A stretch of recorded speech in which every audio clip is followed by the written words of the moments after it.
Honor and glory to our fallen heroes, fallen in combat, family members, comrades, and friends of our combatants, compatriots. January 3rd of 2026, at the darkest times of that beginning of the day, as the people were sleeping, that attack was ordered by the President of the United States, Donald Trump. Honor and glory to our fallen heroes, fallen in combat, family members, comrades, and friends of our combatants, compatriots. January 3rd of 2026, at the darkest times of that beginning of the day, as the people were sleeping, that attack was ordered by the President of the United States, Donald Trump.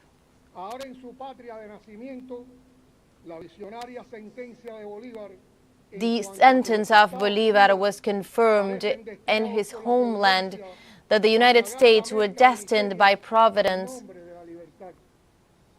to bring destruction in the name of freedom, and that in imperialism we could not trust. Those were the words of El Che. Bombs and kidnapping were the answer from the United States to the statements of the President of Venezuela, who just hours before had showed himself willing to dialogue. That was a difficult night for Cuba. We got the first news of the attacks against several states of the brother country, where we have hundreds of Cuban collaborators. Those were very tough times, with impotence and anger after we found out that President Nicolás Maduro Moros and his wife Cilia Flores had been kidnapped. And we have our courageous and brave members and combatants, and we know them and we know of their courage. We knew, even before we confirmed this, that they would have behaved as they did even in their last battle.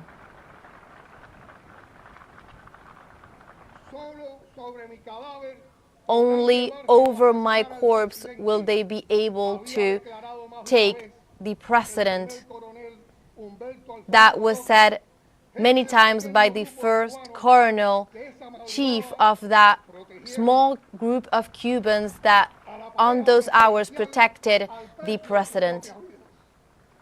And they gave their lives.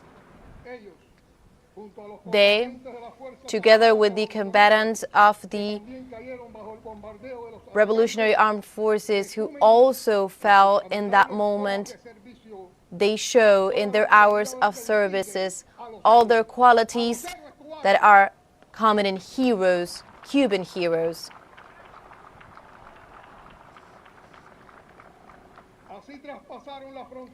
In that way, they transpassed the frontiers, the national borders, for a united Latin America, the dream of Bolívar and Martí. The mortal remains of our 32 compatriots arrived here to the homeland as eternal soldiers of that integration that we owe each other. That is the character of Cubans that have continued fighting for that dream of Bolívar and Martí, and that relationship that was forged between Fidel y Chávez, leader of regional integration, that brought literacy, healed sight diseases, and brought all these things to Venezuelans and many other inhabitants of Latin America and the Caribbean.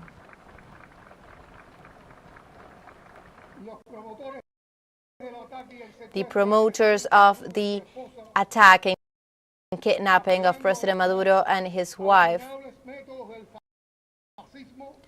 appealed to the methods of fascism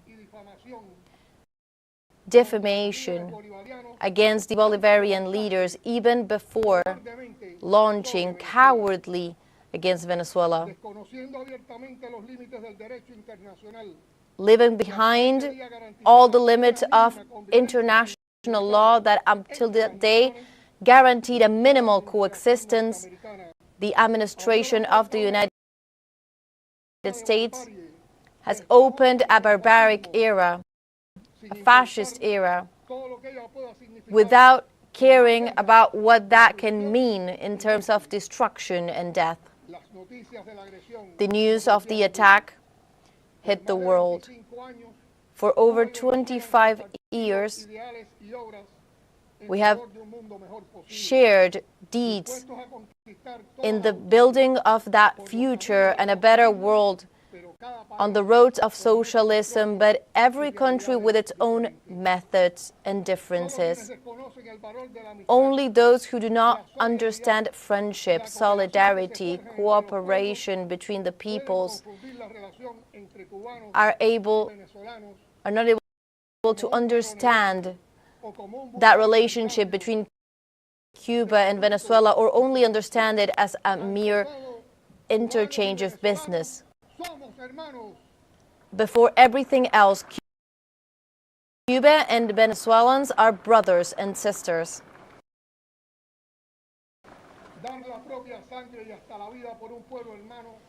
And we'll give our own blood for our brotherly nations, and that can estrange anyone but not Cubans.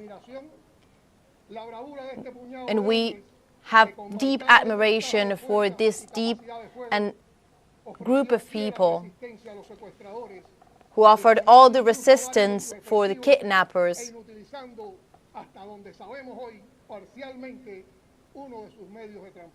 and they even managed, till what we know right now, managed to contain one of their means of transportation.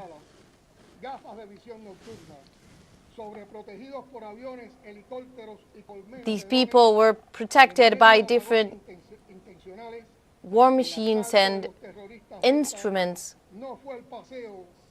and this was what the United States told the world is not the reality. They could not even deny that various of the attackers were hurt.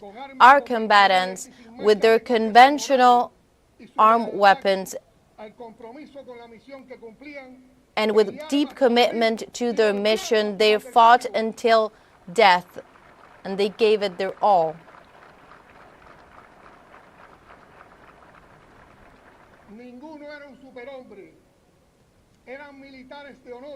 They were military of honors formed in the ethical school of Fidel and Raúl against imperialism.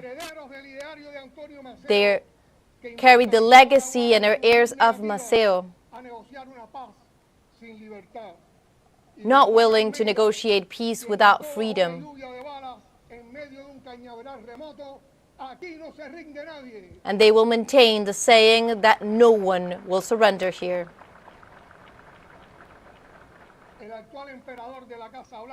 The current emperor in the White House and his Secretary of State have not stopped threatening us. I don't think that more pressure can be exercised, and the extreme levels to which the blockade has been increased to come here and destroy the place, that is what their imperial conception trying to subjugate us to. And this phrase has brought outrage to the people of Cuba.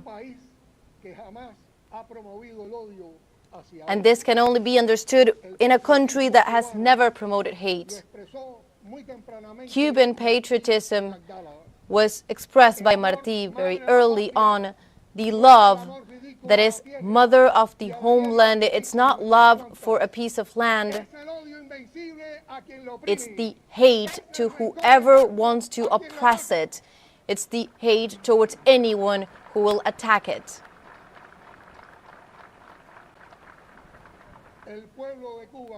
The people of Cuba is not anti-imperialist because of a handbook.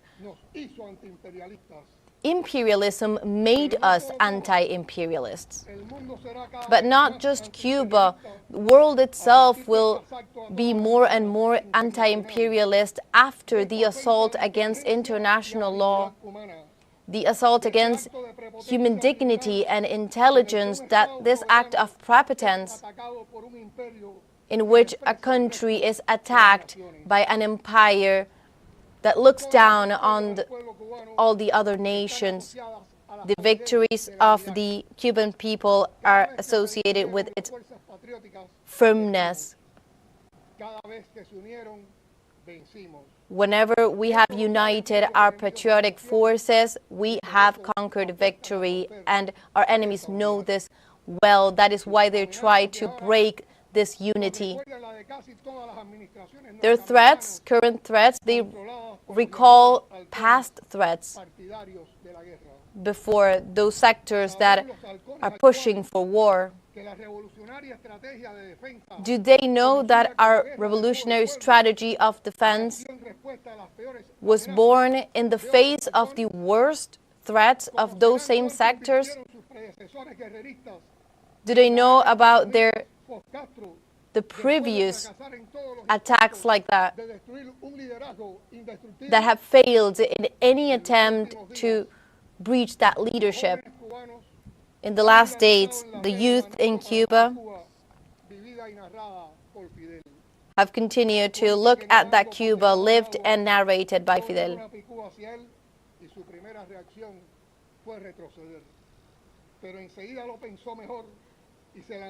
And one of those narrations was bringing this idea that in this way we need to act in the face of the empire that is threatening Cuba. But I insist and I reiterate this data. These are Cuban youth who have made these videos and these narrations viral in social networks. Here we have not one, but millions of those who will continue the deeds of Fidel and Raúl and that generation.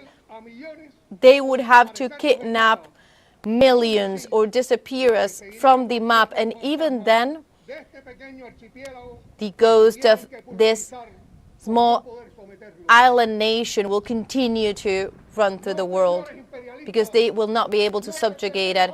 No, Mr. Imperialists, we will not subjugate ourselves, and we do not like to be threatened. That is what Fidel said.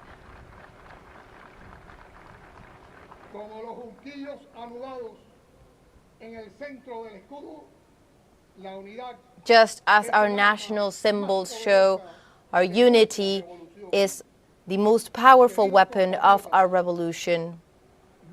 Dear compatriots, various of our comrades are at this moment now here in the homeland with the medals and honors that they received. One of them, Lieutenant Jorge Márquez,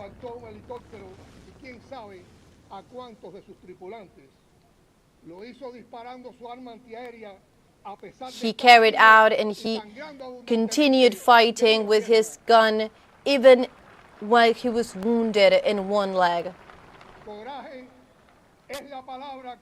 That courage is the word with which all of them are describing their attitude in the way they confronted the aggressors. One of the other examples, one of our comrades who led the rescue of those who were hurt. And one of the deceased, his last words were, "Long live Cuba."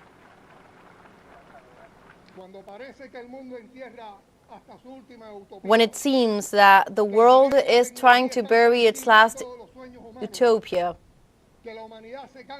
and that humanity is just being tired, in that instant, in that moment, 32 Cuban combatants and giving their lives, and they become giants in that last breath.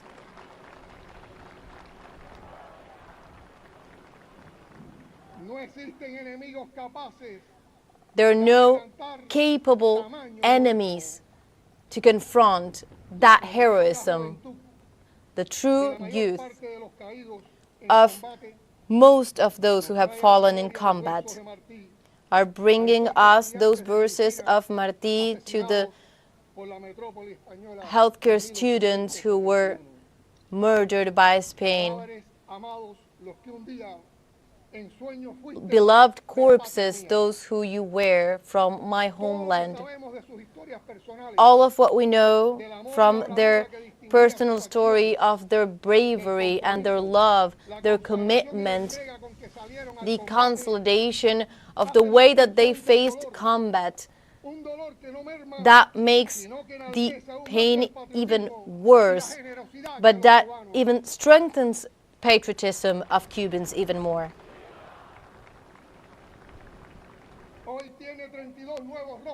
Today we have 32 more faces, 32 more stories for that legacy and that idea of Martí that the homeland is humanity. They did not just defend the sovereignty of Venezuela and the integrity of President Nicolás Maduro and Cilia Flores, but also the peace, the honor of Cuba and our America. They were the sword of our peoples in the face of the advance of fascism, and they will be forever a symbol, a testament that there is no small people if their dignity is so firm.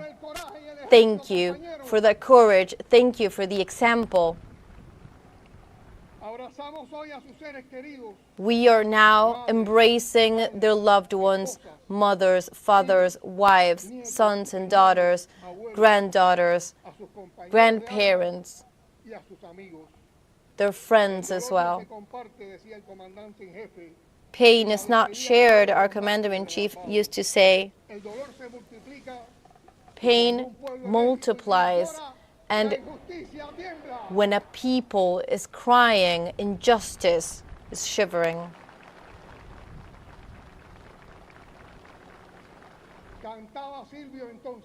Silvio used to sing that injustice should shiver, should quiver. Cuba does not pose any threats. Cuba is a land of peace. Here in Havana, and through a Cuban initiative years ago in the second CELAC summit, we proclaimed Latin America and the Caribbean as a zone of peace. That was a conquest that was completely trespassed by that attack in Venezuela. That initiative of peace will not prohibit us from that initiative of combat in defense of our sovereignty and our integrity. We would continue to fight with that fierceness of our past generations. Since the independence wars, since the Sierra Maestra guerrilla, from the wars in Africa and until Caracas in this 21st century, there's no surrender, no claudication with coercion or intimidation. Cuba does not need to make any concession.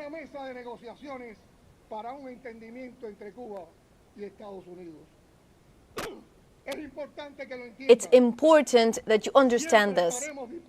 We will always be open to dialogue and to the betterment of the relationships between the United States and Cuba, but on the basis of mutual respect.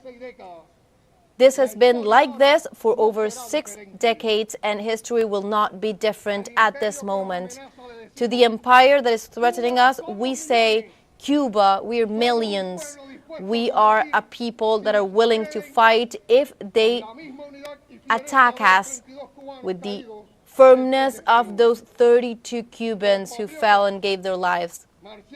Compatriots, let's march united for the memory of this example And let's commit ourselves to homeland or death. Homeland or death, we will win. Forever onward with victory.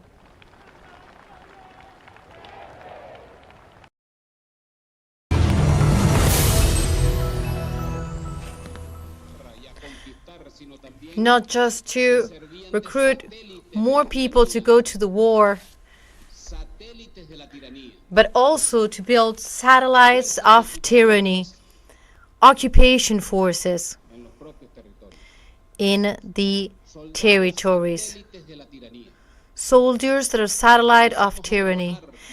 And we started working, and I say we started because in the historical line, we are taking the word of those men who started to reshape our independence and our republic.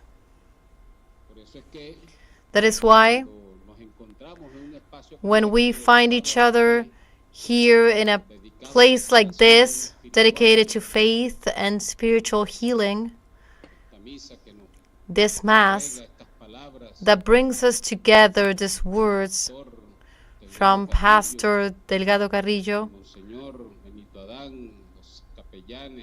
and other religious authorities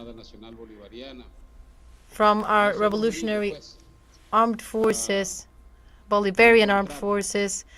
We come here to find ourselves in faith, because the wisdom, dear comrades, it could have two main principles. One is this, the fear of God. There lays the base of what is human wisdom, the fear of God. But also, as Confucius would say, wisdom has also its basis in naming things by its own name. And being able to name the things as they are is saying Venezuela has wanted to be, they wanted to humiliate Venezuela, but no.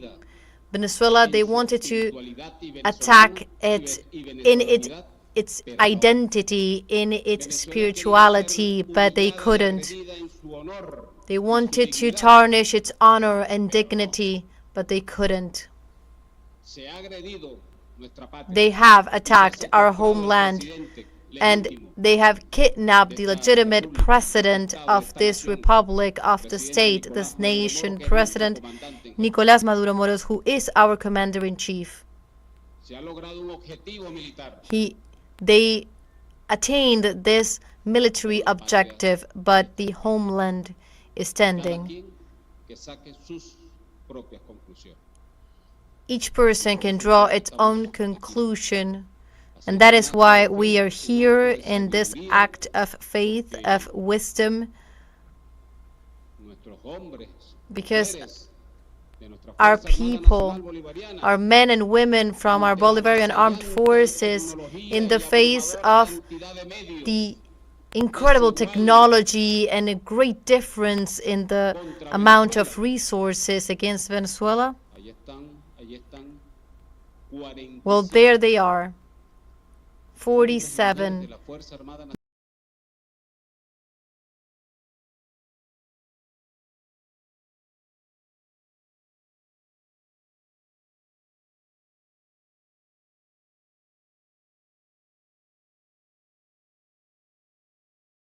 men and women from the Bolivarian armed forces, 9 women among them, that gave their life. We just heard this prayer. What does this remind us of? It reminds us that we need to defend our homeland and give our lives if necessary. And what did these men and women from our Bolivarian armed forces do? They gave their lives. fulfill their duty to history, to the homeland, and to our sovereignty. Honor and glory to our heroes, to the heroes of January 3rd of 2026. Honor and glory.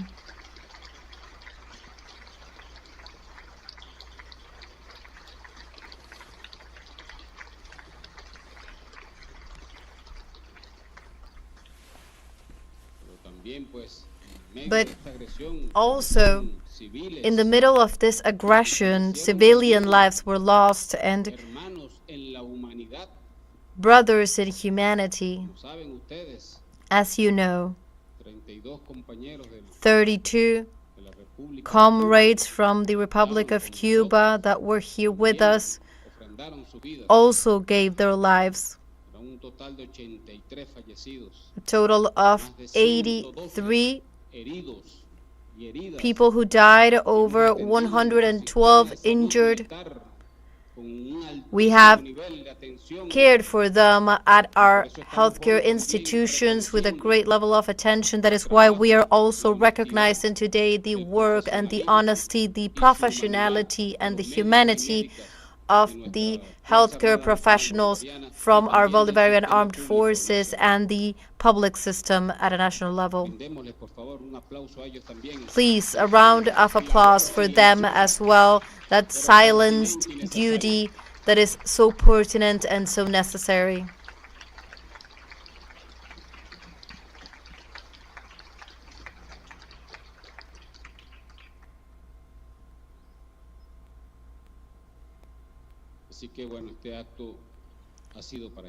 So this act has been for them. Family members that are joining us, the family members, thank you so much. Everything I say will not be enough. To family members of our heroes, our martyrs, thank you so much. Thank you, because them, the wives and the mothers and the fathers, grandparents, you gave us this men and women here with the conviction and desire to defend our homeland, and they managed to do that. They managed to do that. To the family members, all our condolences and our support. And I need to say once again that Acting President Delcy Rodriguez has ordered a commission to care for the families, the family members of those who lost their lives and also those who were injured, in order to care for any necessity that they might have, the families in terms of social care, also in terms of economics, and also to vindicate them in history.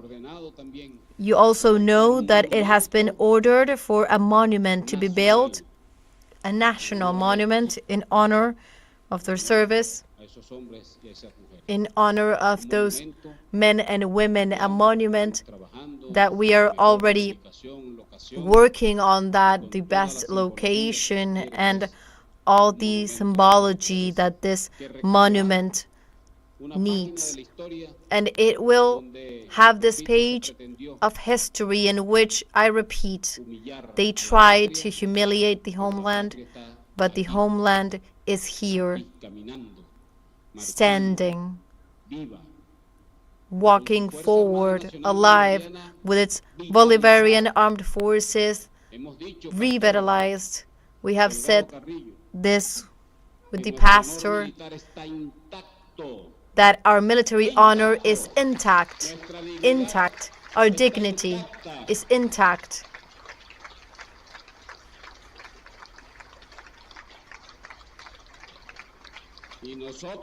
And we, as you have said this in your prayer, we will continue moving forward,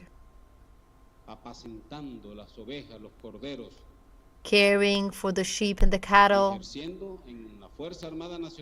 and within the Bolivarian armed forces, exercising national leadership in the destiny of the homeland, because the national internal leadership is guaranteed by the quality of its leadership, by the loyalty that was shown of its leadership. The armed forces will need to continue fulfilling its national duty of stability and moving forward in the middle of this new reality, the new reality.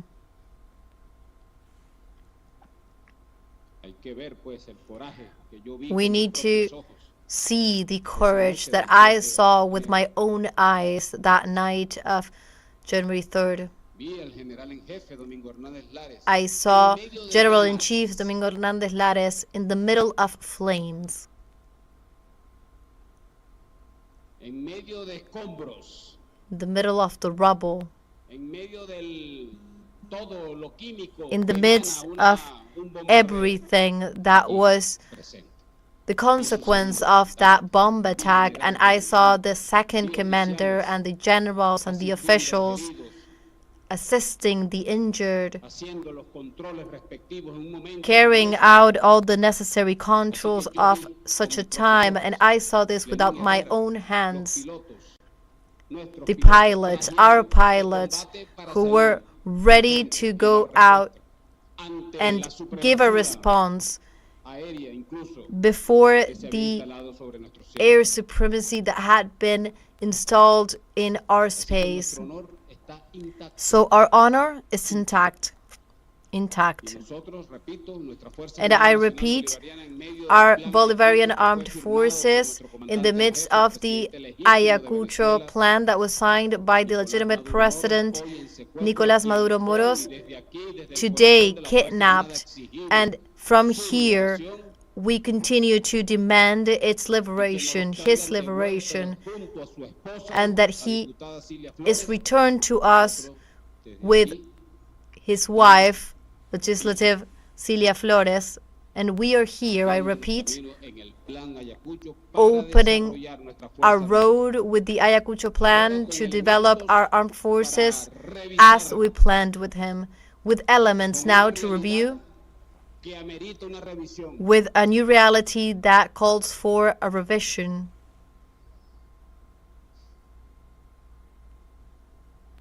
A reviewing, the adequation, and standing up in the middle of these atrocities and military threats and this new geopolitical situation that has been installed in the world after the attack on Venezuela. So I ask God, Jesus Christ, our Virgin Mary, that they will fill us with strength in these critical, painful times from our institutional Republican life. And I ask the spiritual strength of every one of you so that we can continue this road. The homeland continues, and the homeland needs us.